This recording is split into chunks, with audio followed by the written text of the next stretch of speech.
It's a big day. This is the day that the House Oversight and Judiciary Committees will be deposing Hunter Biden.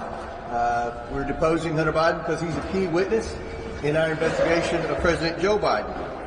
Our committees have unearthed substantial evidence of President Biden and his family's corruption. The Bidens created 20 shell companies, most of which were created when Joe Biden was vice president. And for anyone who doesn't understand what a shell company is, and I'm talking to the Associated Press here, a shell company is a company with no assets or no known purpose. We've determined that the Bidens had 20 shell companies. No known purpose. The Bidens and their associates raked in over $30 million from China, Russia, Ukraine, Kazakhstan, Romania, and Democrat donors. 10 members of the Biden family, including Joe Biden, either participated or benefited from the family influence peddling schemes. What was the Biden family business? That's been a big question of this whole investigation. What was the business? Biden family associates testified that Joe Biden was the brand. President Biden has repeatedly lied to the American people that he never interacted with his son's associates.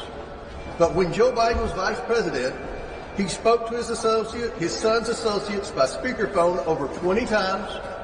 He dined with foreign oligarchs and a Burisma executive and had coffee with his son's Chinese associate, all while he was vice president.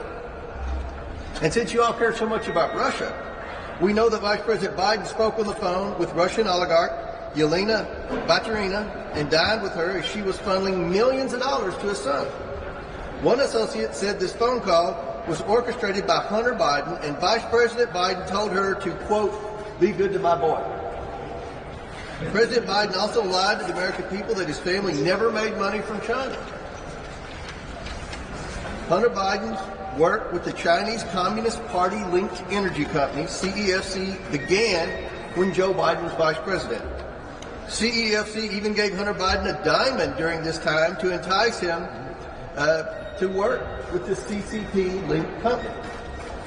The Bidens received a $3 million payment as a thank you for work completed when Joe Biden was vice president shortly after Joe Biden left office. We've learned this in our interviews. What that first $3 million payment that we unearthed in our very first bank memorandum, our first of 4 bank memorandums that we have published, what was that $3 million for? And they said it was a thank you for all the great work that Vice President Biden did in the Obama-Biden administration as vice president. Around the same time of this payment, Joe Biden attended a CEFC meeting where there were 10 CEFC officials present, including Chairman Yi, who is tied to CCP intelligence.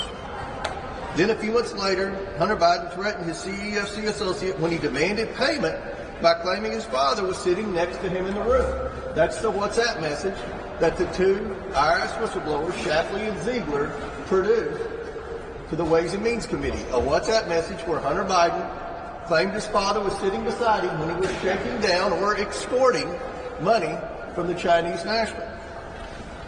Shortly thereafter, CEFC wired $5 million to an entity controlled by Hunter Biden. Later that same day, $400,000 was moved from the joint entity's account to a business account of Hunter Biden. A few weeks later, Joe Biden received a $40,000 check from that transaction.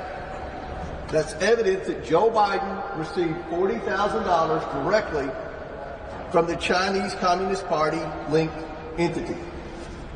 This is public corruption 101. The American people see the corruption, but unfortunately many in the corporate media and Democrats seek to cover up for the Bidens. Why is that? The American people aren't buying what the Democrats and corporate media are selling. We will continue to follow the facts and hold the Bidens accountable for their corruption. And I'll be happy to answer a few questions if you want to. Mr. Chairman, yesterday you put out a statement. You said this is not over. You're going to continue to interview witnesses. At which point, typically during an investigation, the biggest person, the biggest fish, whatever is the end of the investigation.